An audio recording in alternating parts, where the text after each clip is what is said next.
Is it permissible? Yes, sir, please start. All the delegates are waiting for your lecture. Okay. First of all, thank you for Ayurshala for inviting me such a fabulous activity on this Tuesday afternoon, and I really appreciate my brother Dr. Mangesh Patil, and of course my colleague Dr. Amit Chavan sir for inviting me on such a nasty topic, especially the unlock phase is started.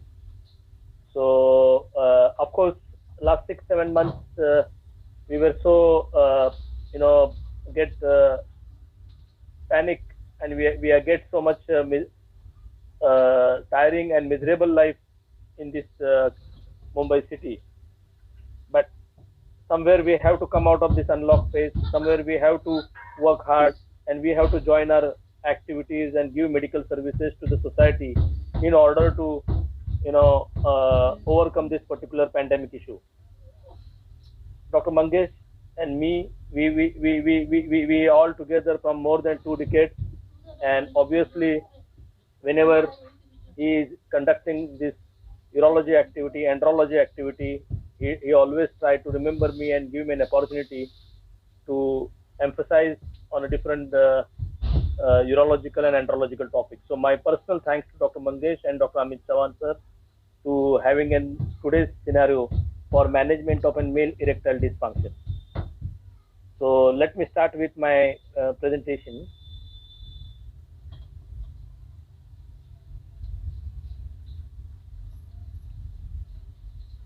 One, yeah. So basically, what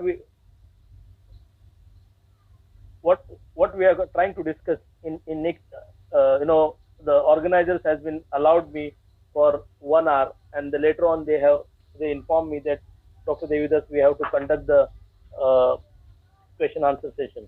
So exactly I'm starting at 3:05. So probably in 1 hour time I will try and cover maximum. The topic is vast, but I will try and do maximum from my side. The penis. What is the basically, what I feel personally, what is the definition of penis?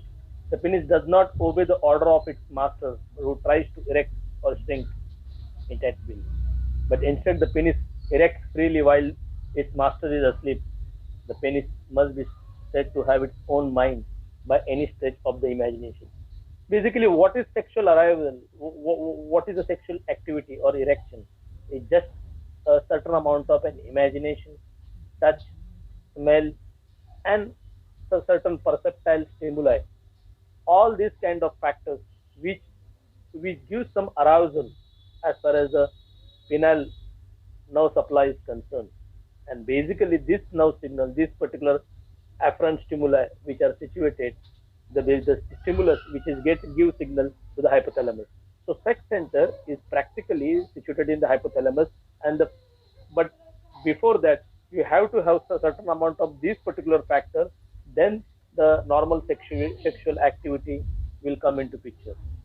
But whenever there is some amount of alteration, some amount of defect as far as your erection is concerned, your sexual stimulus is concerned, your climax is concerned, your orgasm is concerned, the condition comes into category of we called as an erectile dysfunction. So what is the ED? ED is nothing but it's an inability to achieve and maintain an erection sufficiently for a satisfactory sexual activity, or to maintain the climax or orgasm for both sexually for that particular period of for the partners.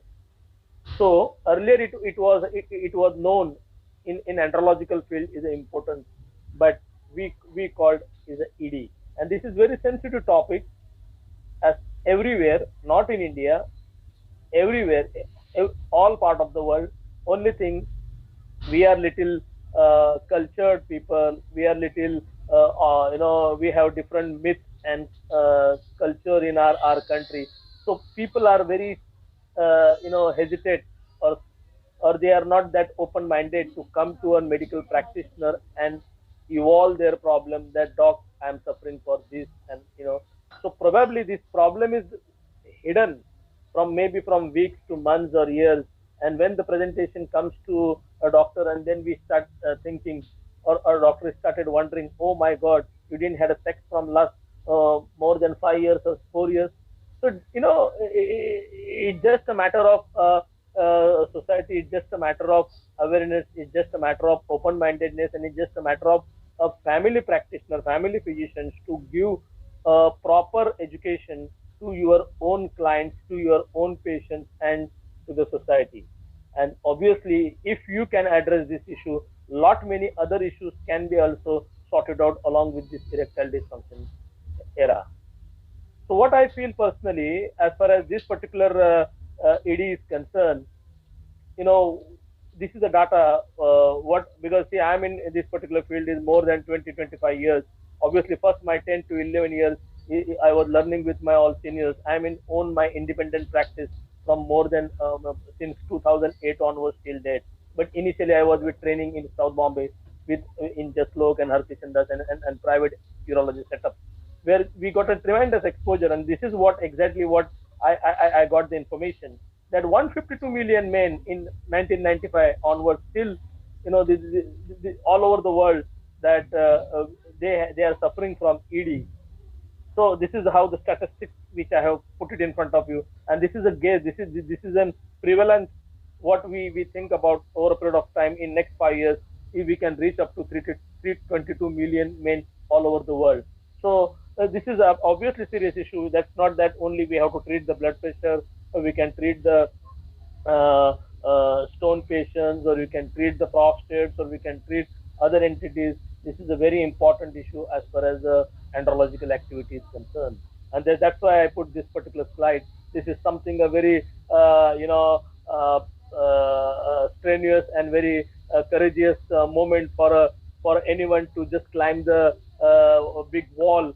And that's why for a medical practitioner also to identify the problem as far as the ED is concerned is also a very difficult task, because most of the time the patient doesn't give an accurate history, accurate complaint, and they will try and hide the history. And then it is very difficult for the practitioner with their clinical judgment that how they can evolve the history. And history is a lot of importance as far as erectile dysfunction is concerned.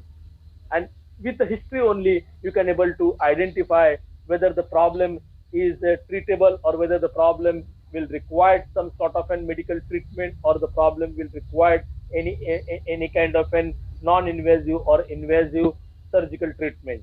So I feel erectile dysfunction is a difficult task for a medical practitioner, is to to treat the patients and to treat their clients as far as the ED is concerned. So now I feel personally that this particular ED is divided into three groups. One is a psychological problem.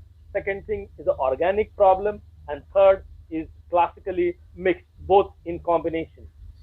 But I'm practicing this particular specialty field more than 2 decades. But trust me, in our population, I found 30% of the patient, 25 to 30% of the patient, there is no organic problem. There is no practically some anatomical issue, or there is no any kind of an pathological event as far as that particular erectile dysfunction is concerned, or important patient is concerned. So the cause just remains psychological overlay. We are going to cover up that some sort of an depression, some sort of an there are so many factors which encounter that this can lead to the failure of an adequate and satisfactory erection, and they can't able to perform the normal activity or the normal sexual life. So I feel 30% of the cases, when you try and understand the patient's problem, or you must have patience when you start listening somebody's history, because it is very important to understand and to listen someone when he talks, because he want to talk so many things. According to you, it may be a very small thing, but according to him, it may be a grave thing which he may be suffer from months and years. So I feel the psychological component has to be addressed as early as possible, and it can be 100% curable if you can spare a some amount of time. Good counseling, surveillance has to be there. So it is necessary to differentiate from psychological from organic importance, although there may be some degree of overlapping factors which I just mentioned to you. And 50% of the patients, obviously, they may have an organic cause. Now, how you can differentiate that whether somebody has, organic issue or somebody has a psychological issue. So I had this 4 points which I noticed in my own practice, and if the patient can fit it into that, then you can directly term that this patient doesn't have any organic component or any kind of an some sort of an pre-existing illness or comorbid condition which can lead to an erectile dysfunction. Now, what is that? A good clinical history may help in differentiating from psychogenic from organic importance. And now, what is that? See, what I talk to, how I get my answer when I'm evaluating ED patients. I just talk about three things. भाई साहब, इच्छा है, so a desire. So I calculated in three formats. One is a desire, second thing erection, and third thing is an ejaculation. So if the problem fitted into first category, if the problem lies in the first category, no doctor sahab, abhi bahut tension hai, there is a financial tension, lockdown tension, pandemic tension, this tension, somebody has died, so many issues overlying. Obviously, the desire, the craving for that particular activity, it will not go, and it will may depresses your hormonal stimulus, neuronal stimulus, and it can depresses the erection.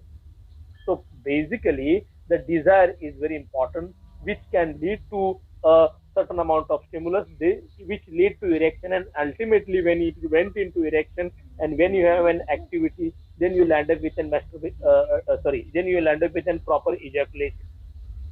So what I asked my patient, by ichha hai, desire, they said yes. So the moment somebody said there is a craving and a desire, that means you consider that there is no problem as far as the psychoneurological. So basically, a good desire and good craving, that's a good perspective and good plus point from a andrological history point of view. So somebody has a normal masturbation or good early morning erection. So when you sleep, usually during sleep also there are certain amount of phases of tumescence and detumescence phase. So you may going to have an your penis is going to become very very turgid and very hard, because during that particular diurnal variation, certain amount of exchange mechanism of chemical mediators which can cause a smooth muscle relaxation, and you may going to have an erection. So usually what happens, you get early morning erection when your bladder is get refilled. Why? See, you go to sleep, and you go for a loo, you pass the urine and you go to sleep. But when you sleep over 5 to 6 hours, the bladder gets refilled. So during sleep, you will be not able to get an arousal to go for a urination. But once the bladder is get refilled, obviously the nerve supply to the bladder and the external genitalia is more or less. Basically, penis is supplied by S1, S2, S3, and some component of L4, L5. So bladder is also supplied by the same dermatomes. So basically, when the bladder is get stretched, obviously some amount of nerves are get stretched, and those kind of things you may get, and unknowingly your penis is become hard, or it may going to get erected. You notice yourself, this is a normal physiology. So somebody has good morning, early morning erection, that means that there is no problem as far as the organic era is concerned. Again, the next point, so sometimes what happens, normal this thing, this is again comes with the history. Somebody will say, doctor, I had a erection with my girlfriend. So a good erection with a different partners, again it's a normal history, and that is also untreatable. So there is a basically problem with the psychological. It is the psychological orientation axis where you get an particular, as I mentioned to you earlier, basically how this sex drive comes. Everything comes from the hypothalamus. Everything comes with your imagination, your touch, your smell, your fantasy. Everything comes with that. So if there is an error there, you may going to have an weaker erections, and then the further activity will be not get get into an orientation. So normal masturbation, good morning erections, good erections with the different partners, and occasionally good erections. These are the 4 points which is very important when you try to differentiate a patient from psychogenic impotence to an organic impotence or organic cause which may lay behind. Now, going further, in our country, more than 35 to 40% of the patients, they may going to underlie the heading of diabetes. Hyperglycemia is the main culprit. You don't think that only diabetes can just, give issue as far as the kidneys are concerned, heart are concerned, brains are concerned, retina is concerned. No, no, no. All branch somebody that's why you must see all diabetologists and endocrinologists, they are so busy because they are basically multifactorial treating family physicians, or they receive the patients from the neurology department, they receive the patients from the cardiac section, they receive the patients from a urological point of view, and obviously andrology also plays a very important role, where the diabetes can cause a microangiopathy or thrombotic of cavernous artery, which can also cause long-standing autonomous nervous system involvement and peripheral neuropathy. So diabetes mellitus can cause organic event, or it may cause and definitely erectile dysfunction if that particular sugar is not well under control. That's why whenever a patient comes with an erectile dysfunction, we have a certain amount of protocol, CBC, creatinine, hemoglobin concentration, obviously. Then we may going to have a certain amount HbA1c, fasting blood sugar, post-lunch blood sugar, because HbA1c, which will tell us about that whether this particular patient has a normal glycemic control from last 3 months or not. If the sugar is more than 11.5, obviously the nerve supplying to the penis, which must have been weakened out, or they must have been screwed out. How you will get a normal and sustained erection, my friend? No. So diabetes is very important part. So one must understand an HbA1c, especially in middle-aged male having so weak erection. You see the HbA1c is on the higher side. You try and aggressively treat the hyperglycemia. Obviously, you give some certain amount of pharmacokinetic agent, and patient may get revert back to his sexual activity sooner the time. So this is very important point. I really deliberately stress this point because this is very, very important. Going further is peripheral vascular disease. Obviously, the high blood pressure, myocardial infarction, angina, intermittent claudication, and thrombosis of the distal ankle or ankle arteries or limb arteries can cause an very less blood supply to the foot of the both the limbs, and you may land up with a gangrene, or this is very, very common scenario. So basically all these things again come into category of a combination of diabetes associated with an PVD involvement.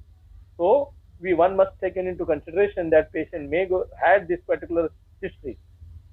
Going further, that neurological disorders, somebody had some spinal cord injury, somebody has multiple sclerosis, some sort of an long-standing PID.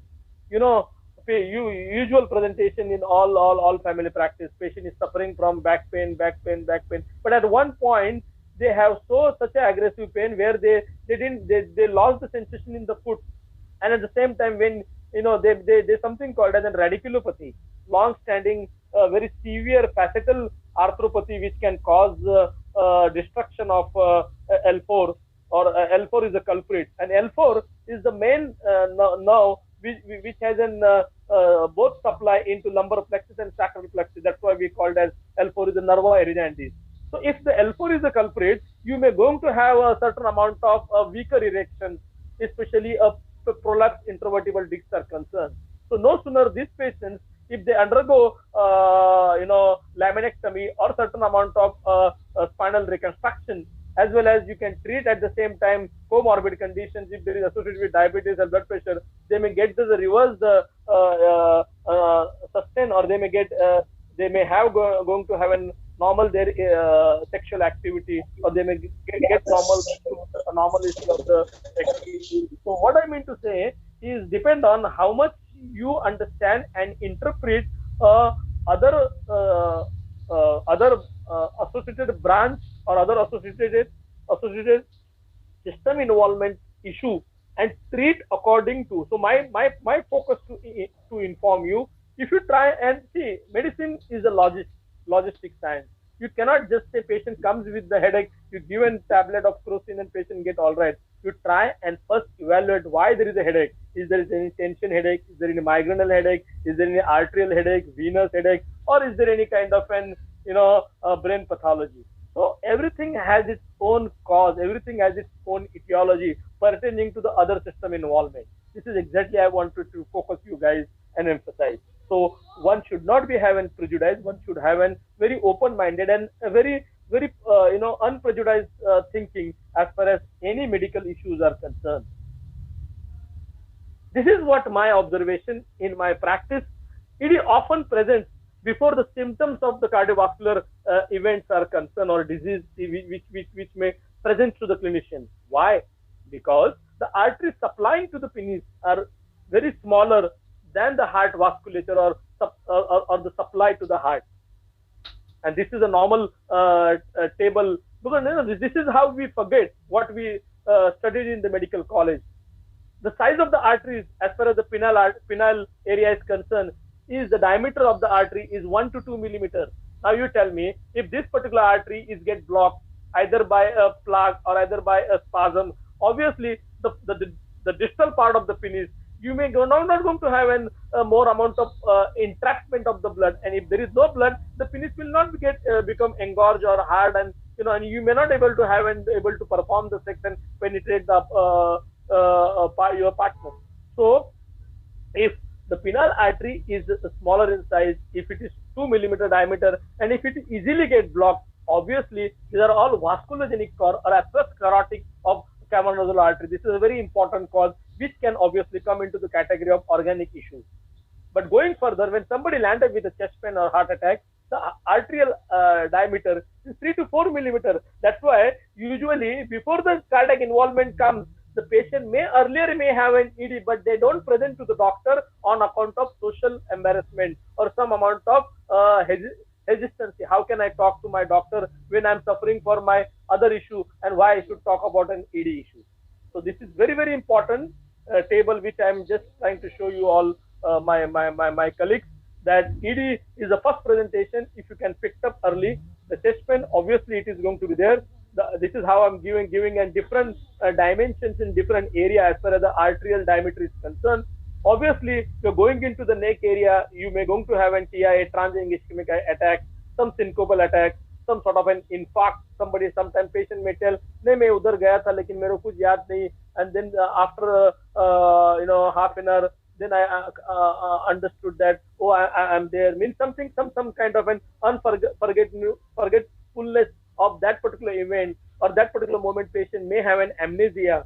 It's not, but that time that your brain is not having a coordination. So TIA stroke usually because of an IC, internal carotid artery, 5 to 7 millimeters, tend to get and these are very common presentation in our country. And obviously, because see, this is what I'm talking, this is the commonly which you see in your practice. And certainly you may going to have an intermittent claudication. Patient always tell you that bhai sab main chalta hu to pain hota hai, I stop, the pain gets disappear, again I walk, then I can walk further. So it's a window Charcot's disease where the arterial diameter is more than 6 to 8 millimeter. So usually the penile artery may get involved earlier as compared to heart or as compared to a neck area or brain area, and obviously the distal limbs are concerned. Now, going further is hormonal and endocrine issues. So obviously you may going to have an hypogonadism, idiopathic hyperprolactinemia as far as males are concerned, gynecomastia, hypothyroidism, obviously genital abnormality or surgery. Sometime a patient may going to tell you, I'll show you the figures further, that what genital abnormality you may going to have. Sometimes when you get an erection, your penis is get bent dorsally. So you may going to have something called as an Peyronie's disease or Cordy. The penis get bent downwards also on the ventrum part. So Cordy, Peyronie's disease or penile curvature. Sometimes patient get your penis in erection. The penises get diverted on the left side, about 45, more than 45 degree. So he can't able to perform. He can't able to penetrate within the vagina. So basically, he may going to have a genital abnormality. Sometime, I'll show in my further slides. Let me cover up because time is short. Again, going further is a pelvic surgery. Patient, somebody has landed with an radical prostatectomy. In urology, when somebody is identified more than, especially 50, 60, when your PSA is on the higher side, we do, PSA is a very highly sensitive index biochemical marker where we have an early suspicion that patient may going to have an hidden CA prostate in situ. So you may going to have a PSAs on the higher side. Your ultrasound trust graded ultrasound prostate going to tell you about an abnormal prostate or some sort of an heterogeneous area as far as the peripheral zone of the prostate is concerned. When then you do an MRI prostate, again MRI prostate will tell you, doc, no, this is the capsule gets disturbed. There is a growth within the prostatic area, especially in the posterior zone. Obviously, we are very aggressive. If the prostate which we picked up early in stage 1, if there is no nodal involvement, no lymph nodes, no capsular infiltration, surrounding organs are intact, obviously we go for a radical prostatectomy. So it could be a robotic way or it could be an open radical prostatectomy. But when you try and do such kind of an highly supramajor surgeries, during a surgery or during a manipulation of you try and get or hold the prostate, hold the bladder area, or especially in the prostatic urethra, exactly the nerve supplies are there, and it may interfere with some sort of a manipulation which can give some sort of an injury to the prostatic nerve supply area is concerned. So basically, nerves which are supplying to the external and internal genitalia. So those areas which when they get weakened out, obviously you're going to have a weaker erection. Obviously, some sort of somebody landed with an C rectum surgery or colonic surgery. They landed with an left hemicolectomy, or somebody landed with an aperisection for C rectum and they landed with a colostomy. At that time also, there is some amount of an injury due to post-operative period. It may later on pay. These are the candidates they may going to have a weaker erection. Again, certain patients which may they are on the drug from long-lasting area. So there's certain amount of drugs they are taking for so many years, which may also going to have a weaker erection. Now, what are the drugs which can cause an ED? So obviously, I have not seen methyl dopa and this thing, but obviously I have seen the thiazide. I have seen beta blockers, atenolol, propranolol, sotalol. These are all drugs. These are all drugs which significantly weaken the erection. So, see, cardiologists, when they perform the angioplasty, they do the good coronary revascularization as far as the coronary artery stroke or coronary artery syndrome is concerned. So usually they put the patient on a beta blocker for a good contractibility of the heart, because they wanted the heart to be having a good ejection fraction. They wanted the arteries to get open up, the diameter which get open up, and usually they try to put the patient on atenolol, propranolol. But we as an andrologist and we working in urological field, long-standing taking atenolol or propranolol or sotalol, which can cause and weaken erections in those kind of patients, and they come to us, and then we just taper the dose, and we can put the patient on AC inhibitors or nifedipine group of drugs. I think these patients may cover up, but obviously we have to take the permission of a cardiologist, because the heart is the main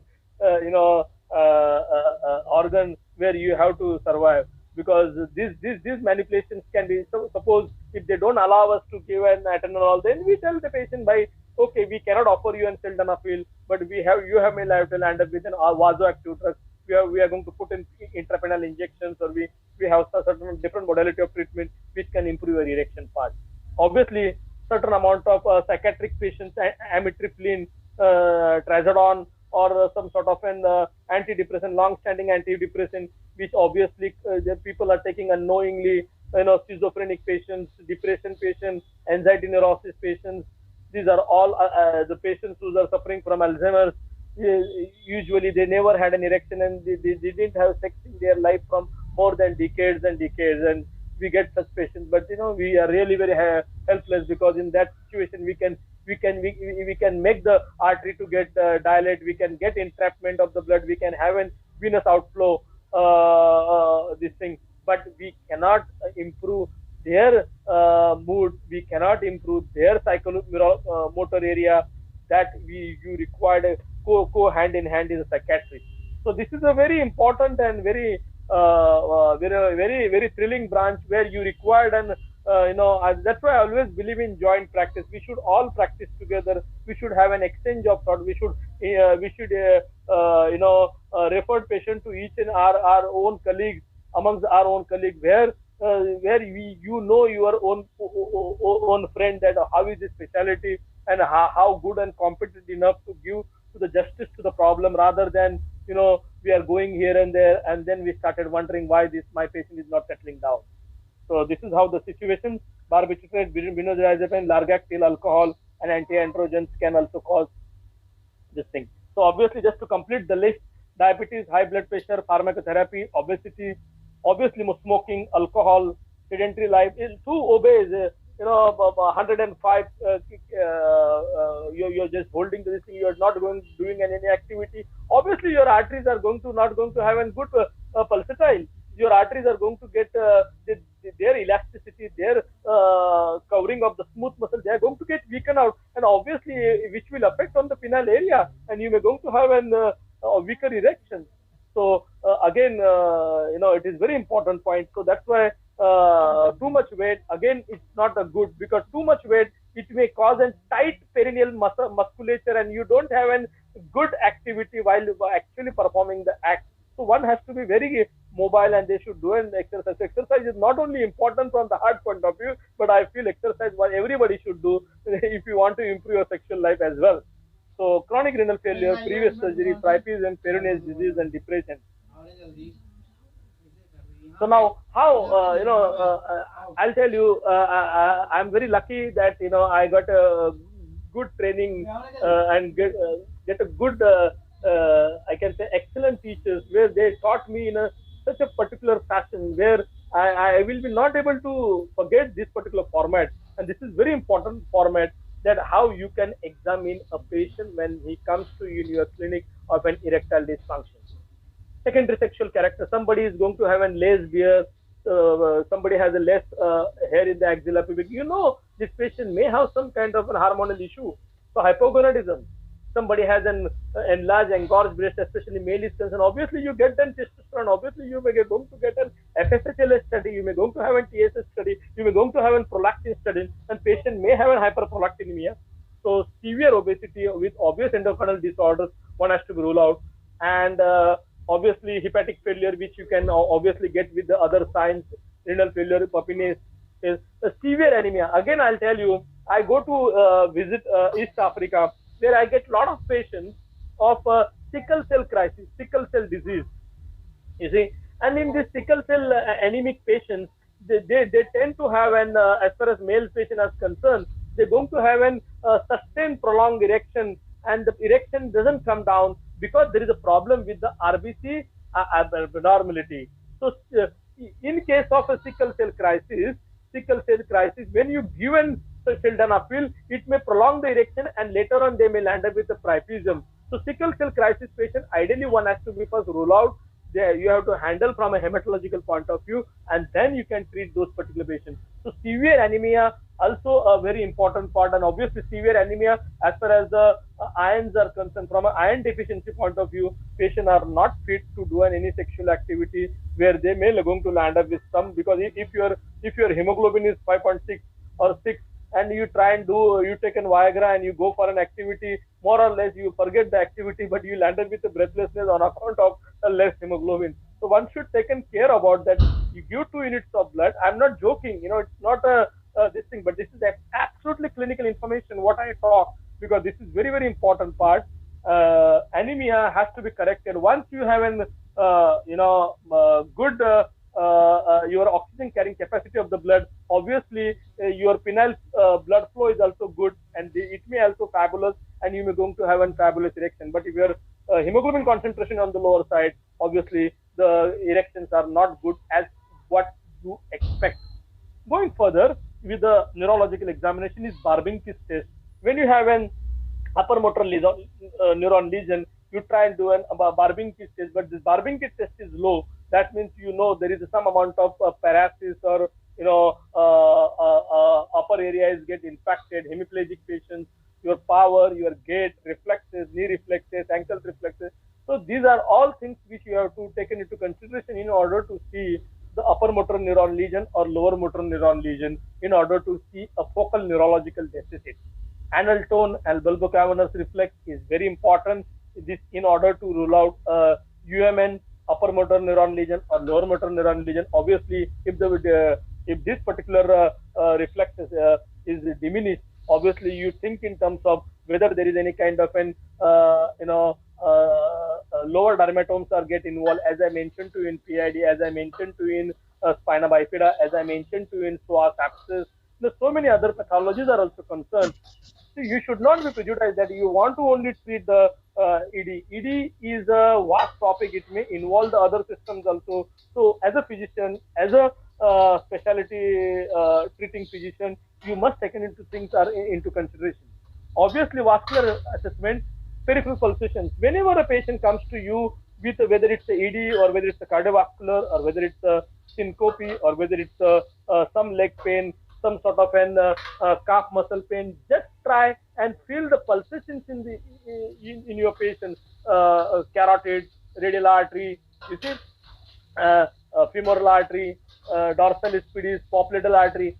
See, and try and get a habit of seeing that whether the radial artery and femoral artery, both the arteries pulsations are equal or they are delay. If you have certain amount of delay of what we call as radiofemoral delay or radiofemoral not in a proper existing, that means the blood pressure probably into the upper extremity is something different, but the blood pressure which is probably in the lower extremity is something different, and this is all because of a vascular accident where there is no proper supply. So this is very, very simple thing, but we don't have that much amount of common thinking when we do a clinical practice that we should palpate the superficial artery, which are just a 30-second job when you are in your clinic. So very important that peripheral pulsations one should assure and get a hint that why radial कैसा लग रहा है, dorsal pedis कैसा लग रहा है, popliteal कैसा लग रहा है. You see, skin changes, loss of hair, trophic changes. These are all things which are related to the your hormonal axis, especially your gonads or your adrenal glands are concerned.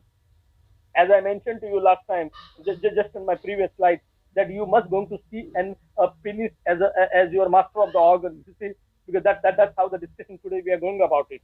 So micro penis. Some couples come, नहीं उनका छोटा है.